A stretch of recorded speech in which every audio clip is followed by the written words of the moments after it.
Hey, I'm Rachel. And I'm Amanda, and this is Beyond a Ballot.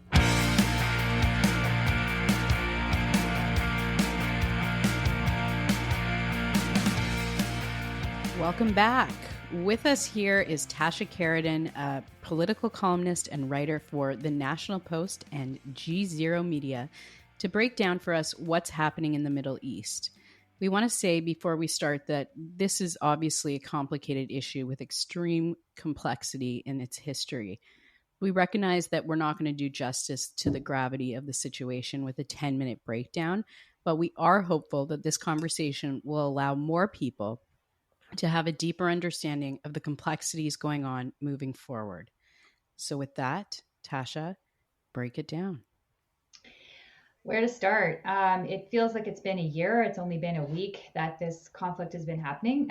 Last Saturday, we had news that Hamas, which is the government of the Palestinian area of Gaza, there are two Palestinian governments that are in the state of Israel. One is Gaza, where you have Hamas party, and then the other is the West Bank, where you have the Fatah party. Hamas is not just a political party, it's also a terrorist organization. It's been recognized that way for about 17 years by various governments, including our own. And so last Saturday, Hamas launched a series of attacks on Israel. They did it by air. People paraglided over the wall between Gaza and Israel. They did it with missiles that breached what's called the Iron Dome of Israel, which is their missile defense system. They did it also by breaking through the fence and on the ground on motorcycles and vehicles driving in. They slaughtered 1,300 people that we know of. There were attacks are generally concentrated in the area closest to the border. So several kibbutzes were completely, people's entire families were, to put it bluntly, annihilated. Children were burned alive. People's throats were slit. There was also attacks on other gatherings, one of which is a music festival. That is one of the most notorious of them so far. 260 people were killed at that one alone. And they were people like, they could be our kids. If you have 20-year-olds, they were all young people attending this music festival, and they were hunted down and slaughtered, point blank range. Many rapes have also been reported of women. And the difference in this attack from previous was that about over 100 people were taken hostage, many of them women, children, grandmothers. They were taken back to Gaza as to be used as hostages and human shields and bargaining chips by Hamas. So these events took place over 24 hours. Israel was essentially in shock and said Hamas has declared war on us, and we're declaring war on Hamas. And their parliament passed a declaration of war a couple of, 48 hours later, officially. And they began launching what's called now the counteroffensive. Chiefly, they started with missiles, but also on the ground. About, 1,500 or so Hamas soldiers have been killed within Israel or have been found within Israel dead. And they've also been bombing Gaza to root out Hamas. The problem is, of course, Gaza is a densely populated area where you have, regular people, Palestinians living there. And the Palestinians have always said, well, you have to target military installations, not us. But the problem is Hamas's military installations are embedded within the civilian population. And there's a network of tunnels under the city, some of which were used to get people out into Israel and to launch these attacks last Saturday. And this network of tunnels also, when missile strikes happen, sometimes the ground collapses and you literally have entire buildings will collapse because of the underground is literally, it's been chewed away. So it's a disaster anyway you see it. There are several thousand Palestinians, I don't have the exact numbers, who also have been killed or injured. Right now, as we're speaking, the issue is what happens next. Does Israel go in on the ground? And if they do that, that would be a very violent situation, no question. There would be literally things like house-to-house fighting, which is horrible. And we know that Hamas is still in the northern part of Gaza. The Israelis have said, and this is more than 24 hours ago now, to evacuate. Hamas has told their people there, don't leave. And people apparently have been trying to leave and have been blocked from doing so by Hamas itself. And so you have a situation where you have 1 million people in that northern part of Gaza who could potentially be impacted by a ground offensive if they don't evacuate. And it is, I mean, sort of difficult to conceive of evacuating that many people in 24 hours. But when you tell them not to leave, it makes it even more impossible. So, and now Iran is threatening Israel, if they do go and do a ground offensive, that it will be, there will be some kind of strike back, probably from Iran. So this, it's terrible. It's horrible. I could go on and on. There's so many other elements to it that we can discuss, but that's the military and the sort of the piece that's confined to Israel and what's happened in the region. Can you bring us back to 1948? Like, let's say one of our listeners tunes into this and they've never heard about they don't understand the history, they don't understand the politics. It's really hard to break down, and I'm asking you to do the impossible. But going back to 1948 and also, some of the bigger milestones in the history, like 2006 when Israel left Gaza, is an important, I think, thing that plays into what's happening today. Okay, so if you want to go all the way back to partition, if you will call it that, you go back to 1948. The Holocaust had happened during the Second World War, and 6 million Jews had perished, and they were murdered by the Nazis. The slaughter that no one had seen. And the idea was to give them a homeland, which they had been seeking for a while. The Zionist movement, as it's called, had been sending people had been settling in the traditional lands where Jews, because it wasn't Israel at the time, had lived in Judea and Samaria, and in biblical times. These areas went back and forth between Jewish tribes, what were called Arabs, not Palestinians, but there was really no Palestine. We'll get to that in a second. But different tribes that lived in the area for thousands of years. The Crusaders went in and massacred Jews. Jews fled. Eventually, they were driven out. That the Ottoman Empire really expelled a lot of them in I think it was 1500s. Anyway, they wandered the world. Jews are known for this. They did not have a home. They did not have a state. And so the idea was to give them a state because of this diaspora, they were vulnerable when the war happened and the Nazis started killing them. They had nowhere to go, and countries didn't take them in. I mean, Western powers, including Canada, were terrible. They didn't take them in. So give them a state was the idea.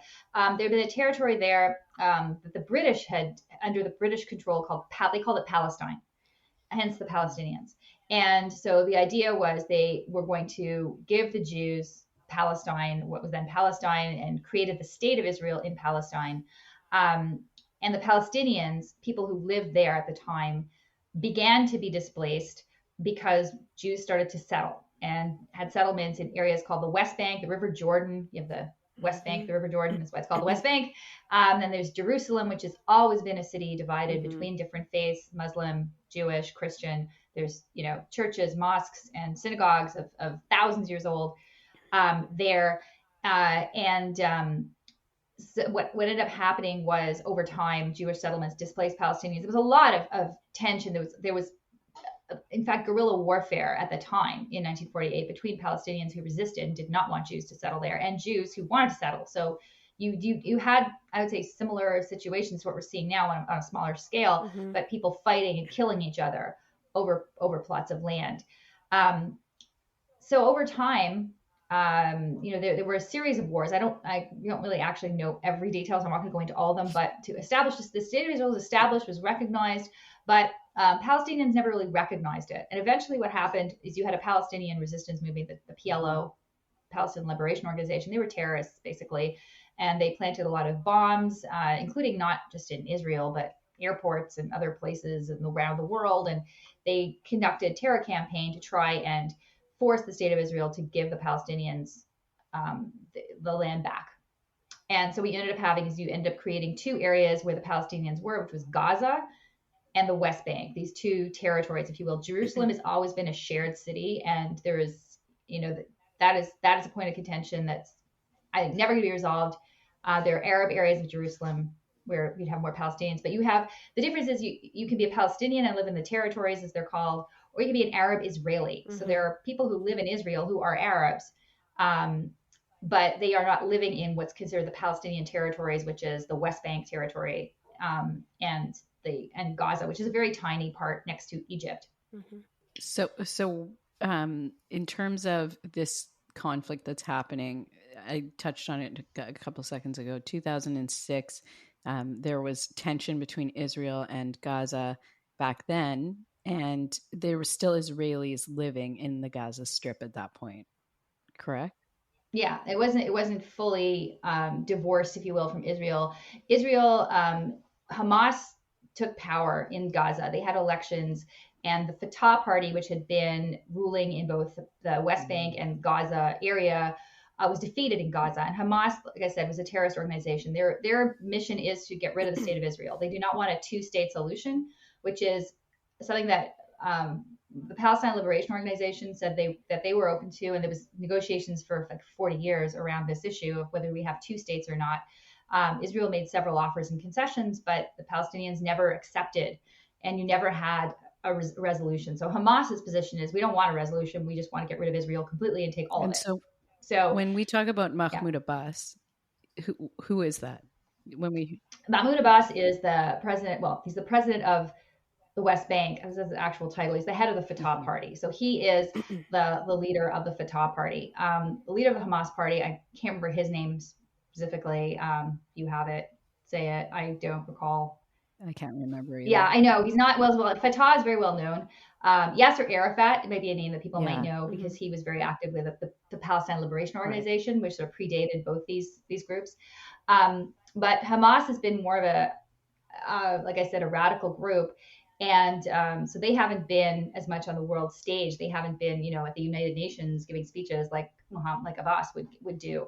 Hamas, however, has become over time because of what happened in Gaza, that Israel then cut off Gaza and basically said we will withdraw completely after 2006 in a series of conflicts. They said we will withdraw completely, and we will leave this territory and just divest ourselves.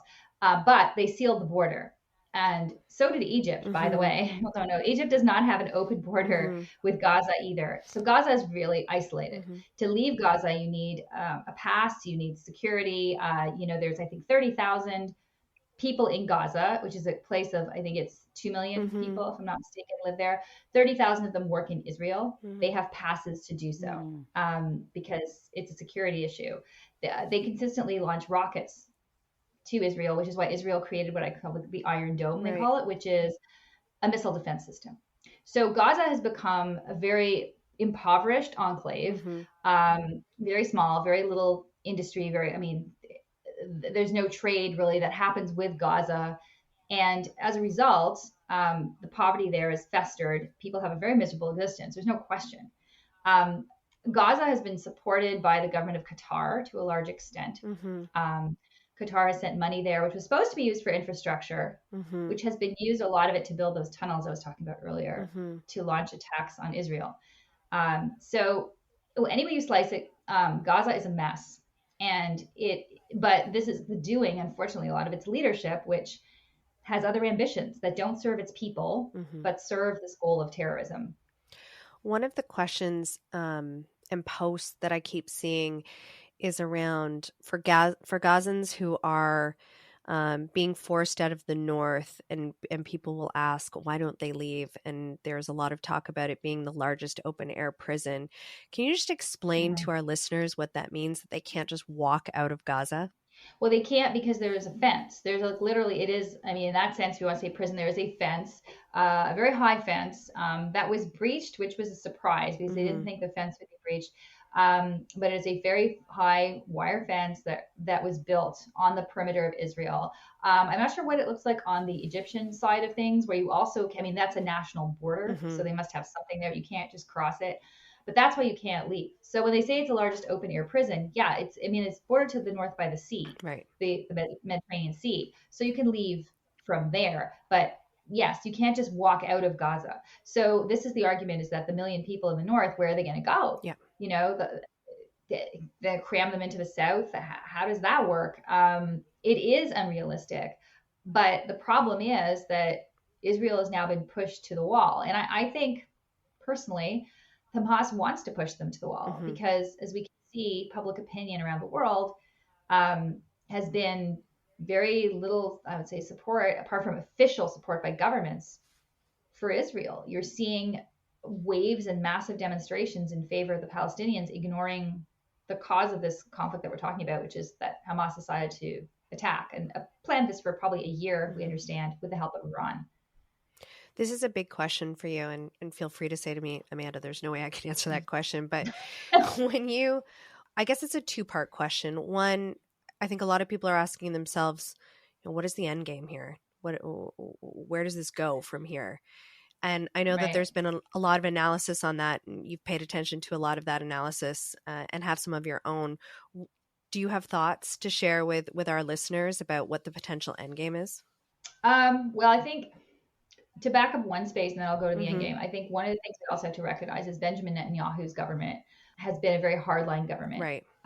He has been, so you have a polarity here, just like you see in the rest of the world. If you want to make analogies to polarized politics between left and right, you have in Israel polarized politics between radical Hamas and you have pretty radical, in some cases, the Orthodox Jewish parties that support Netanyahu. And those two have pulled in opposite directions. Netanyahu, every time Hamas does something, actually it bolsters his argument that, hey, we've got to be tough in Israel.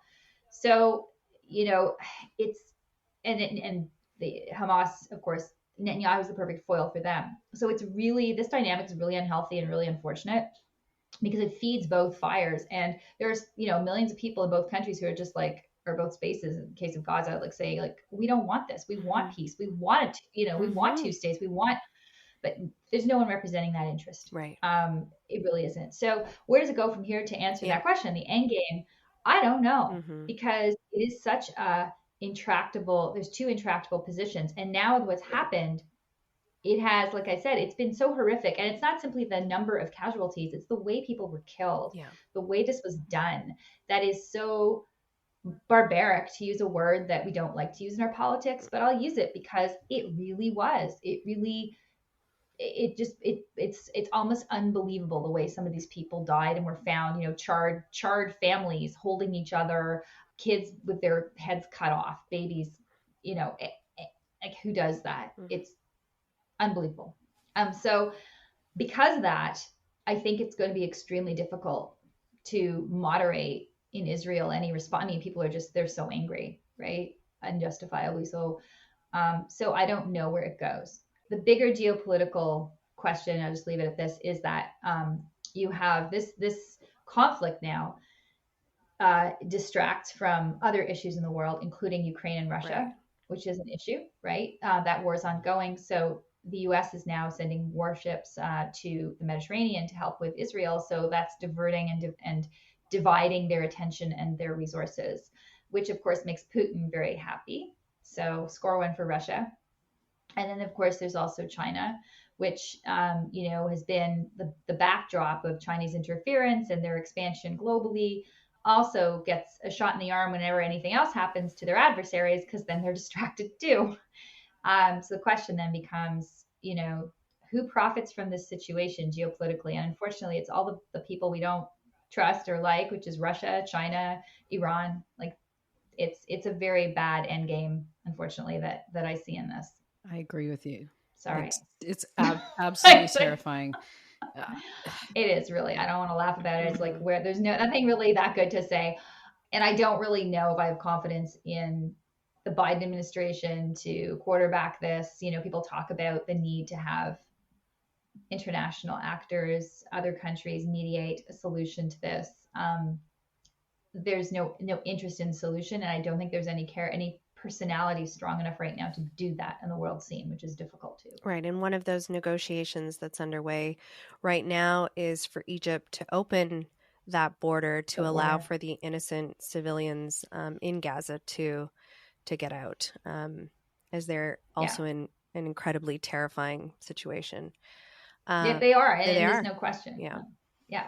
My last, and Rachel may have other questions. My last question is, how are you seeing this playing out in Canada and or Canadian politics?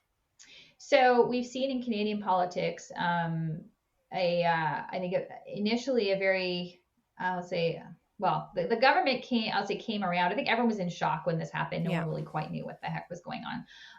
But as the facts came out, it became clear our prime minister took a very strong stand and support him and applaud him for that, saying, we stand with Israel and this terrorism. Hamas are terrorists, and we don't, that's no good. Melanie Jolie is in Israel. Mm-hmm. I'm not sure what she's doing exactly, but she's on the ground. So we are somewhat at the table, but Canada's stature in the world has suffered greatly for a number of reasons, including the fact that our military has been neglected, not just by this government, but previous ones too. And we're not pulling our weight at NATO. We're not pulling our weight in Ukraine. We're not pulling our weight. So do we have a lot to say here? In domestic politics, the Conservatives have been quite clearly supportive of Israel and condemning of Hamas, and they always have been. The Conservatives have been under Stephen Harper too. We're very closely aligned, I would say, with the interests of Israel and defended them at the UN frequently.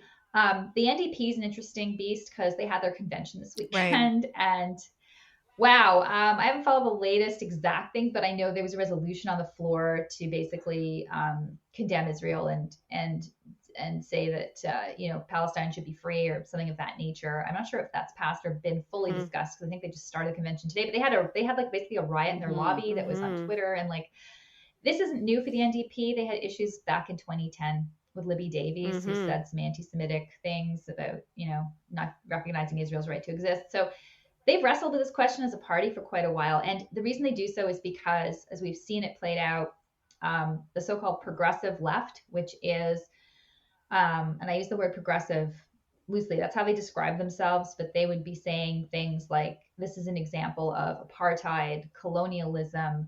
They equate the struggle of all oppressed people, whether it's Indigenous people, Black Lives Matters struggle, all these things they lump together with the Palestinians' cause, and LGBTQ people as well, which the irony of that one I find is terrible, because we know that in Gaza, LGBTQ people don't have any rights, and in many Arab nations, they're severely discriminated against. But the idea of them being on the same side of this argument is what's tearing the NDP kind of apart, because the labor movement is also, there's been a couple of labor leaders who've said the same thing, that they support. So it within the NDP, they have to sort of decide, like, what are they? Are they a party of the radical left?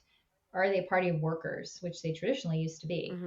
That's their issue. And you're seeing that also play out in universities and other places where people are talking about this whole decolonization theme, which I personally think is misplaced here, but it's taking front and center. You'll probably hear about it quite a bit. Well, you've done an incredible job of really giving an overview of, I can't believe we're only 20 minutes in, and I feel like I learned a lot about this. So I feel hope like I could talk to you for 4 hours. But, well, this is the problem, right? This has been, yes, I know. So that's a snapshot. Yeah. So I hope it helps people get a grip on what's going on. And we are, if you would come back, we would love to have you to come and talk about this as it goes on.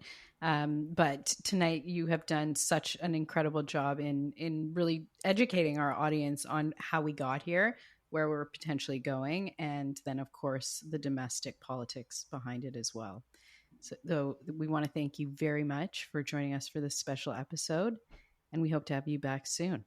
Okay, well, thanks guys. It's always a pleasure to talk to you, even under difficult times. Absolutely. Thank you. We'll be right back.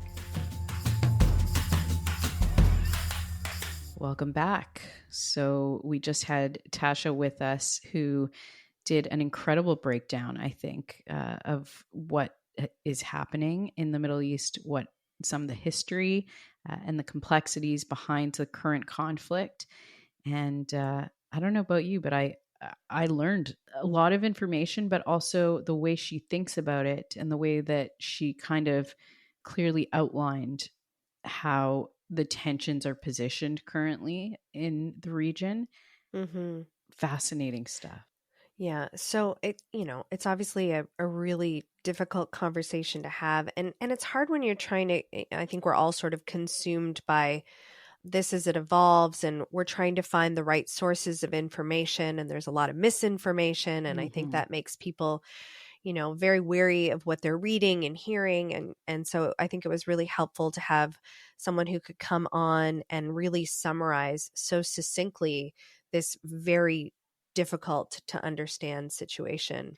And Yeah. I hope our listeners feel the same way. I know that we can't cover everything, and we certainly can't go into the kind of depth that you that you can get online. But we hope that that gives you at least a snapshot, a summary of what is happening in the Middle East. And we hope that we'll be able to, as this conflict unfolds, that we'll be able to have Tasha and others back to share more.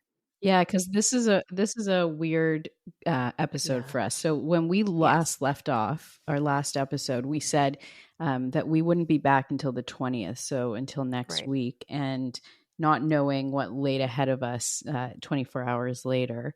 And you and I felt that it was important that we come on and we at least address this conflict because everybody is talking about it, everybody is thinking about it.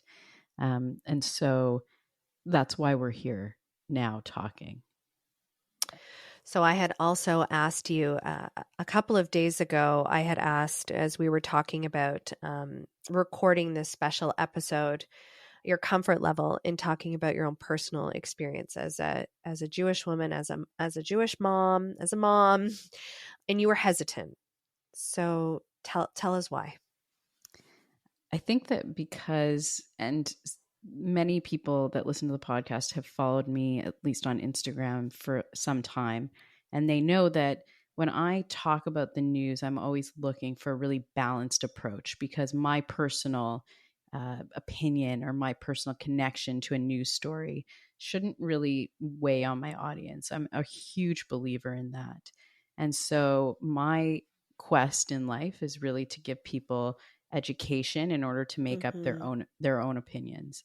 And so when you came to me and said, you know, we should do a talk about what's happening in the Middle East, I said to you, it's really hard for me to Mm-hmm. separate that personal attachment to this story Right. from my ability to talk about it or report on it or educate on it.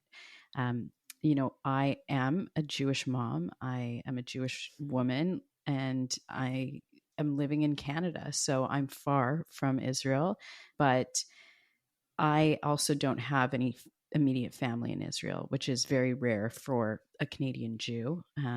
With that said, I've always had a connection to Israel in that I've been, I think, 14 times total. Mm-hmm. I recognize it as the Jewish homeland. I have friends and family, distant family in Israel. Also, half of the Jewish population of the world lives there. And frankly, there's so few of us in the world that it really is extended family, regardless of whether or not we know them or not. So when this heinous terror attack, and I'm going to call it that, and I'm going to just put that on the record because I feel that's what it was, that took place last week, took place. This was not, you know, something that was in the news. This was not a horrific thing to watch on social media. This was my friends. These were relatives of my friends. I've, over the last week, received emails saying that people have let me know that their relatives were killed in brutal fashion. And so I think that also to really put in perspective for why the Jewish community is feeling this, one of the reasons is because we only make up less than 1% of the world's population. And so, like, to put that in perspective, in the city of Vancouver, there's 22,000 Jews. Mm-hmm. That's nothing.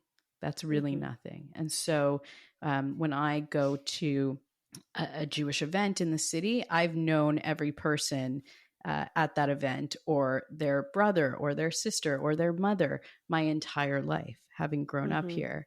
So it feels like a small community. It is a small community, and we're all interconnected all over the world. So my hesitation in talking about this was really my accountability to our audience, in that I felt like maybe I couldn't be impartial Mm-hmm. in this crisis. I'm going to call it a crisis because that's how it feels, I think, to most of the Jewish community. But, you know, after thinking about it for some time and just watching everything unfold, I think that you're right. I mean, how could we not talk about this and having Tasha on to really break it Mm-hmm. down was really important to me. So ultimately, here I am to talk. How are you doing? How has this week been? Try to bring that to life for us. I keep telling people I feel like I have a pit in my stomach that never goes away. And, you distract yourself, but you still feel it. For me personally, just the weight of the entire global Jewish population has been horrific. The feeling, the incredible sadness, the incredible shock, all of the emotions that everyone's feeling. But at the same time, my personal experience of, my daughter goes to Jewish day school and choosing this week to keep her at home. And why did I choose that? Because that was the easiest common denominator. We didn't know what was going on. There was calls for mass violence against Jews around the world. And so what do you do as a parent? I'm in a little alcove of the world and sitting here in Vancouver, and yet this global conflict is having an impact on whether or not I send my own child to a school. to And she kept asking me, is my class closed? Is my class closed? And I said, yeah. But really, that was just because I chose not to send her for fear of her safety. And it's been a long time, I think, since the Jewish community and Jewish parents around the world have had to make that decision. And we've seen conflicts all over. We've seen Jews killed around the world constantly, unfortunately. And there are, local pockets that will then decide if they want to send their kids.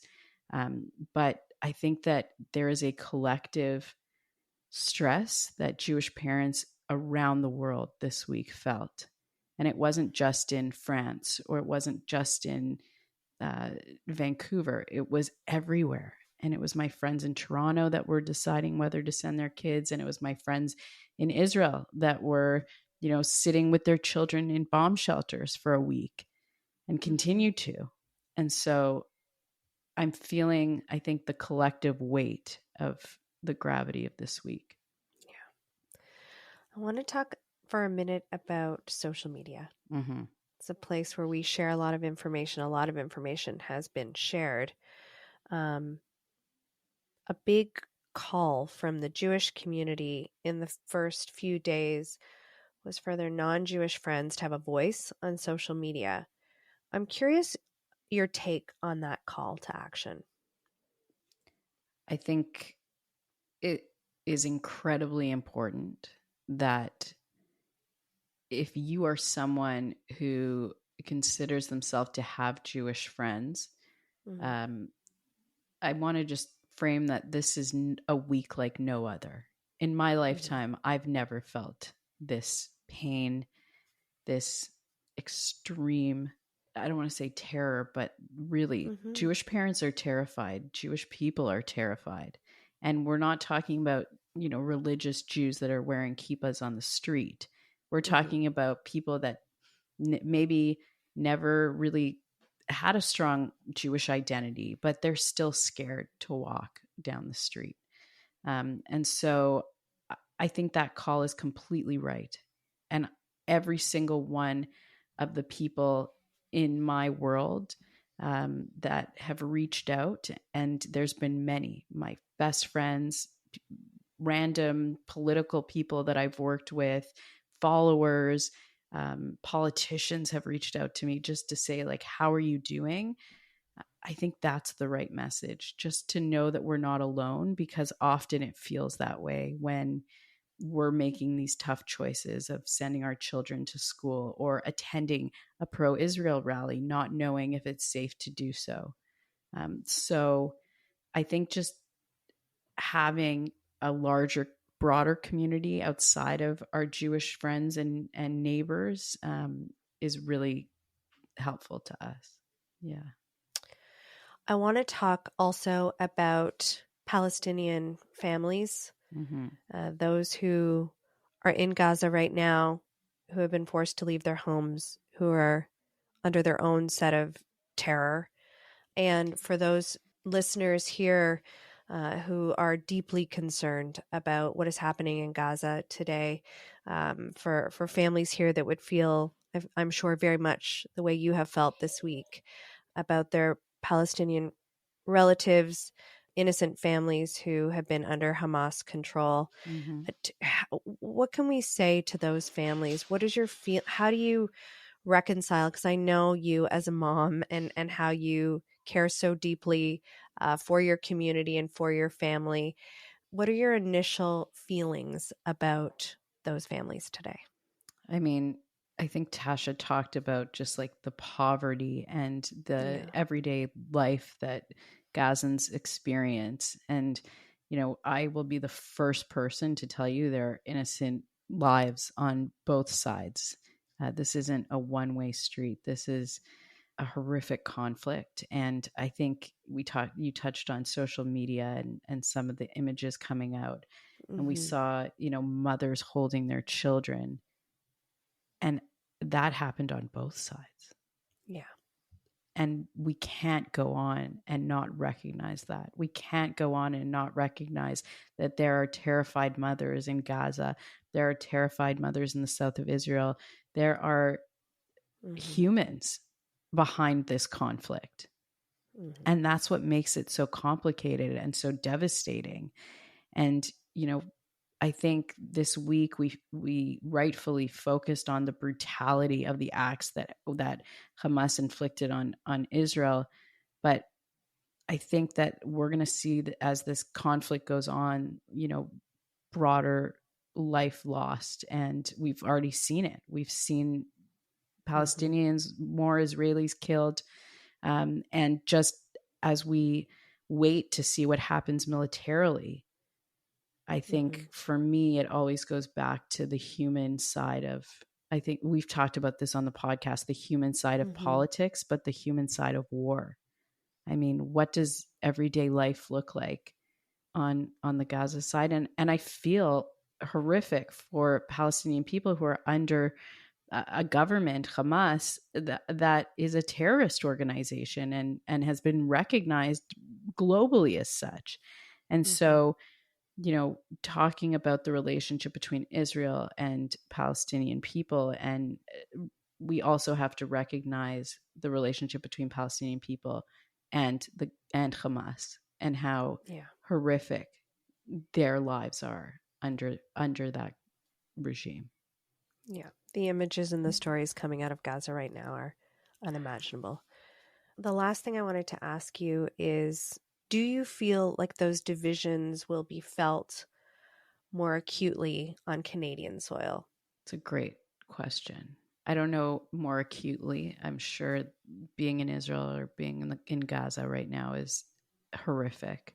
But we've seen, at least for me, the shocking number of people and organizations, I think, that have come out this week and, taken positions in this conflict. And again, I'm showing my bias here, but there are a lot of people making statements that maybe we haven't seen them make statements before.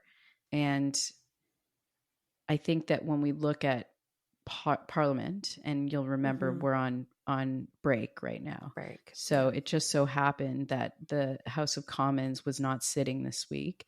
They'll be back on Monday. And the big question is, how will the political parties deal with this? And especially political parties like the NDP, who's seeing, and Tasha talked about it, the internal divisions on this issue. I think we are feeling it as a Jewish community in Canada very strongly. As a political community, I think this is going to be the big issue of the next little while, and Canada's place in the world and our allies and foreign affairs. I think, like Tasha talked about, we've had challenges over the last few years. And so now with this, I think this is the biggest global conflict that we've seen in recent Mm-hmm. history. And so hopefully it doesn't expand, but likely it will. And as it does, how Canada will play into that will Mm-hmm. be a big, big question. For our listeners, you can expect this to dominate proceedings in the House, as well as our headlines over the next foreseeable future, as this story unfolds and evolves. And sometimes when that happens, it means that some of the other important things that the government has to contend with, like issues of affordability and our economy and housing, get put on the back burner. So we will see how those issues unfold over the next several weeks, but you can imagine that this will take precedence. Mm-hmm. It certainly will. And I think it'll take precedence in all of our global media and social media for a long time. But I want to thank you. I want to say thank you for pushing me to talk about this because, again, I'm not someone that talks about my personal life very much publicly, because why should people care about my personal life?